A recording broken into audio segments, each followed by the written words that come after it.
আমরা আশা করি রাজনৈতিক দলগুলো জনগণের, ছাত্র তরুণদের, শ্রমিকদের এই যে আশা আকাঙ্ক্ষা, এটাকে ধারণ করার চ্যালেঞ্জটা গ্রহণ করবে। তারাই তো নেতৃত্ব দেবে।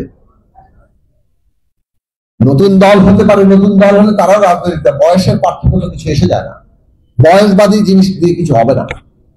মূল প্রশ্ন হচ্ছে যে রাজনৈতিক দল হবে সে রাজনৈতিক দল, আজকে যারা প্রতিষ্ঠিত রাজনৈতিক দল, যারা নবীন রাজনৈতিক দল, আর যারা আজকে গঠিত হবেন অথবা ভবিষ্যতে গঠিত হবেন রাজনৈতিক দল, সবাই কিন্তু একই ক্যাটাগরিতে পড়বেন রাজনৈতিক দল।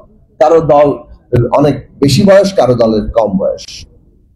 কিন্তু এই রাজনৈতিক দলগুলোর দায়িত্ব গ্রহণ করতে হবে যে তারা জুলাই আগস্টের মধ্য দিয়ে মানুষের যে নতুন স্বপ্ন তৈরি হয়েছে, একটু মৌলিক পরিবর্তনের আরো একটু গোড়া ধরে টান দেয়ার, সেইটা তারা পূরণ করতে পারেন কিনা।